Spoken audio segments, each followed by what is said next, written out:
Ọhaneze ndị Igbo ndị ọma, ọhaneze ndị m na-agara ozi. Ọ ezigbote nwanne unu nwoke Chukwuemeka, onye na-ahụ maka Unify Igbos Now. Ọmụa nọ na Akwete taa. Ebe m bịara ịma maka the Akwete cloth, ebe a na-ewivu akwa Akwete, njirimara Igbo. Ihe awụ ofu akwa ndị Igbo na-arụpụta. Ya nwa ka m ji were ya ejiji a. Nke awụ nke m. Ka m zi unu na ọ na-aga. Ihe ndị Igbo na-eme na-aga. Ọ bụrụ na imetụ akwa aka, o siri ike wee maa mma. Onwe ndọka. Ana m arịọ unu ka unu senyere m ka anyị gaa n'ime jụta maka otu esi akwata akwa Akwete a, otu esi arụpụta ya na ebe ndị ọ na-agagasị. Soronụ m udochia. Hi, do you know that 200 pieces of these pet bottles can actually give you health insurance cover for 1 month? Or 45 pieces of this can actually give you health insurance cover for 1 month? Ask me how. Just start by signing up to our code by dialing *347*909 to sign up. And you can get access to healthcare from any pharmacy across Nigeria. Thank you. Ọhaneze ndị Igbo, ana m ekele unu. Ezigbote nwanne unu nwoke Chukwuemeka, onye Nnamdi TV, the Unify Igbos Now proponent. Anọ m na Akwete, ebe m bịara ịma maka akwa aha a na-akpọ Akwete cloth. Akwete cloth. Yes. Chai, mami ngwa biko kọwara ndị ọhaneze aha gị. Ọhaneze ndị Igbo, ana m ekele unu. Aha m bụ Margaret Chikere Benson. Ọ bụ onye Akwete, alụkwa m na Akwete. So ihe gbasara akwa Akwete, ọ bụ ihe doro m anya. Kedu ebe Akwete dị? Akwete nọ n'ime Abia State, Ukwa East Abia State. Ukwa East Abia State, wee ebe ndị ebe a ga-enweta ndị Akwete. Okay, biko kọwagodere anyị mgbe akwa Akwete a bidoro. Akwa Akwete a bidoro mgbe oge aha na-eme 3 by bata. Dịka ndị parents anyị gwara anyị, oge o bidoro mgbe a na-eme 3 by bata, oge nwaanyị ha na-akpọ Dada Nwakata. Onye Chineke site na ihe onyonyo nke abalị zi ya ihe gbasara akwa. So o hichara ụra tete bịa gwa ndị inyom ibe ya sị ha na o nwere ihe arọ na nrọta. Ha sị ya gịnị ka ịrọ? Ọ sị ya nọ o nwere ihe gosiri ya, ihe ngosi. Mgbe ọ gara mee ya practice, ọ gara mee ya ihe mee ya were ya na akpọrọ afịa ihe nkụ bịa mee ya bịa gosi ha silikwa ihe ahụ.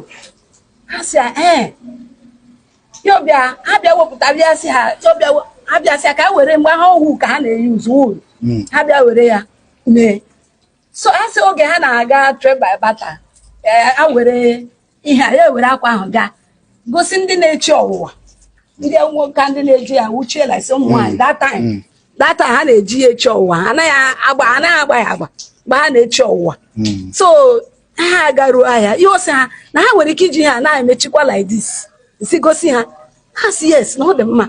Oge ha si ọ dị mma, ha si oke ya si ngwa ha nye ya ihe dị ụta, ya chọọ ihe dị ụta ka ha were ya gaa were mechie ahụ ha. Ha si oke ha anyị gosi ya ihe ya were akwa nye ha ala. So ha walakwa gaa meziekwa ya. So ụta nke o si na-eme ya, Chineke a na-abịa na-enye ha amamihe, ha bịa mee ya nnukwute, ọ bịa hozie akwa ọmụma. So onwe nke ha si onwe ihe a na-akpọ ya data my mother, my great mother gwara my mother asị na ha nke ahụ asọ na-ekwe ọkụkụ nwa iduru ka ha na-akpụ ya. So ha ji ya na-akpagba ya na ihe ha nsogbu. From there abịa weta nke ha na-azụ na Kano a na-ada anyịkwa. Kedu afọ ihe a na-eme? Ya na-akọrọ gị oge eji wee Weaving Center eji mee the cooperative 18 something. Wow. 18 something. Mgbe nke a m na-ekwu awụdị 18. So oge 18 something ka eji mee this cooperative. Mgbe eji wepụta akwa Akwete otego omego ọdụ.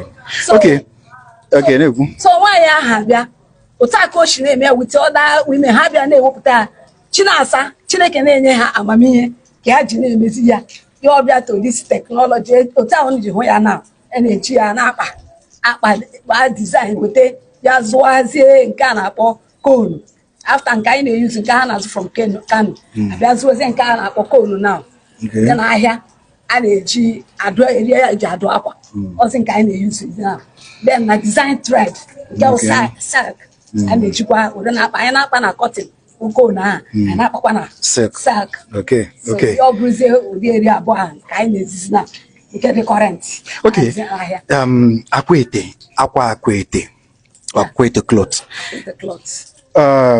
unu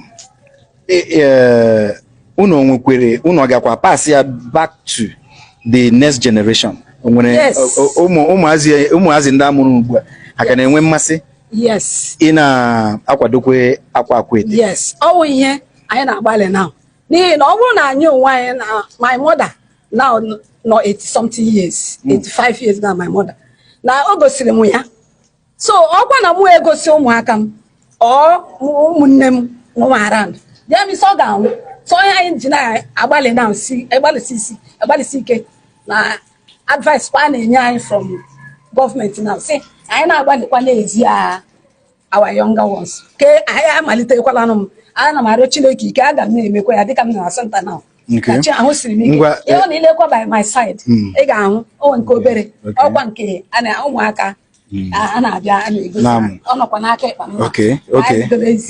ngwa ihe ọzọ m chọrọ ịjụ gị wụ ndị gọọmenti enwere enyemaka ndị gọọmenti na-enye unu ka unu nwee ike ka akwa Akwete wụrụ akwa ejiri mara maka na ihe etogo aka ekwesịrị ka ihe ndị oyibo na-akpọ preservation ka preserve ya ka ọ wụrụkwa na identity maka na nghọta m akwa kwesịrị ịwa akwa ndị Igbo Akwete cloth eziokwu ha na-ekwe anyị nkwa ha na-agbalịkwa bete ha agbalịbele otu ogugo anyị chọrọ dịka ụlọ ị na-ele anya na ọ bụ mgbakwe duri mgbakwe Richim ka o nyere anyị ego anyị ji wuo this upstairs so anyị ewucha ya ọ kpọkwara nkwe nyetụkwa anyị so ha gbalịrị oge ahụ kemgbe mgbakwe ọ bụla onye anyị manyere ihe ahụrụ n'anya so n'ime akwanụ anyị na-elekwa anyị ndị ọzọ abịakwala ha kpọole anyị kwasị yata ugbu a na ha ga-abịa nyewe aka so anyị na-elekwa ihe aka ahụ ka ha bịa nyere anyị aka mee ka dịka anyị na-akụ ka anyị nwee ụzọ anyị si erekwa ya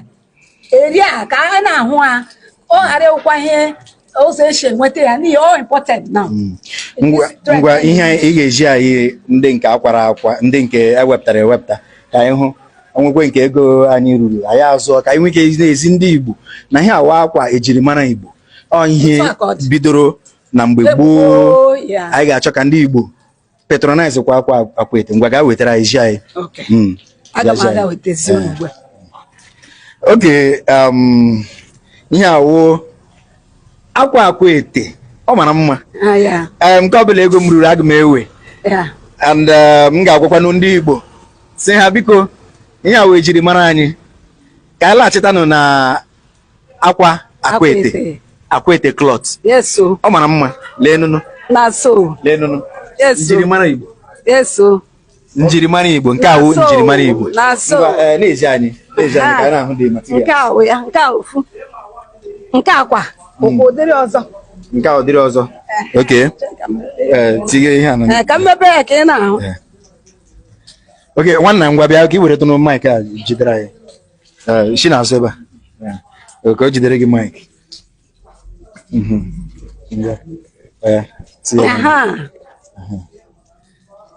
nke a ogene ka ihe a na-akpọ nke a na-akpọ ya ịkaki otobo ịkaki otobo ịkaki otobo nke a kwanụ nke a na-akpọ ya pineapple and star pineapple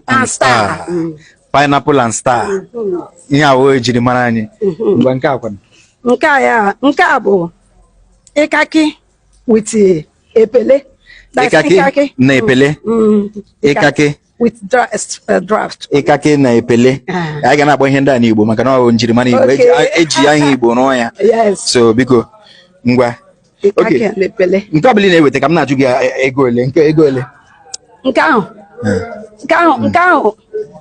20,000 naira nke a na 20,000 ofu ka m na-agwa gị o wee gbọọ ya ọwụ up and down nke ofu ofu 20,000 wow nke akwa nọ nke akwa aga m enye gị ya like that 20,000 kwa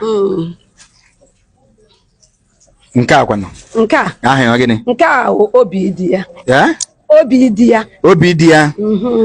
dị ya ego ole nke a aga m enyekwa ọ 45 but m ga-enyekwa gị 40 ma ọ na-eji ego cash maka anyị na-achọ ka anyị repụ ahịa were zụtakwa materials matakwa ọzọ 45 but m ga-enye gị 40 enwe nke uhie i wetara ebe nke mmemme nke aha ya gịnị nke a ịkaka otobo okay nke a ka ị kpọrọ ịkaka otobo yes okay ego ole nke a 50,000 ọ dipendị ahịhịa bịara onye ya 50 anyị erekwa ọ dịkwa ndị ga-apụ ebe ha ga-apụ how many yards a na-ere ya na yards no a na-ere ya na that's mom doke na self fatom that's ofu akwa ukwu ofu ukwu akwa that's ofu akwa ukwu mmiri nke agba enwe ya up and down ya ka m na-ekwu okwu ya na 50,000 nke agba ofu ka m na-agwa gị that 20,000 okay ọbịa abụọ ya wụrụ 40 or 50 depending on the market ahịa na-ekute ọnụ ya Akwete obi dị m ụtọ otu m si bịa na-ahụkwanụ n'anya maka na mgbe m dị obere ka a na-ekwu akwa ete ị na-elekwe na a na-ekwu akwa ete mmadụ ole na-erikwe na akwa ete ọwụ na ọ dị ka ọnụ egwa nke karịrị nke ahụ ọ dị grade by grade ahụ ọrụ dị ya etikwe ya opening ọwụkwara sek so nke ahụ ya kachasị ndị ahụ kachasị ọnụ okay ngwa igbo ndị ọma igbo ndị na-eme eze igbo ndị m hụrụ n'anya igbo na-emere m igbo m na-agara ozi ana m ekele unu ezigbote nwanne unu nwoke Chukwuemeka the Unified Igbos Now proponent anụ m na Akwete ebe m bịara ịhụ maka Akwete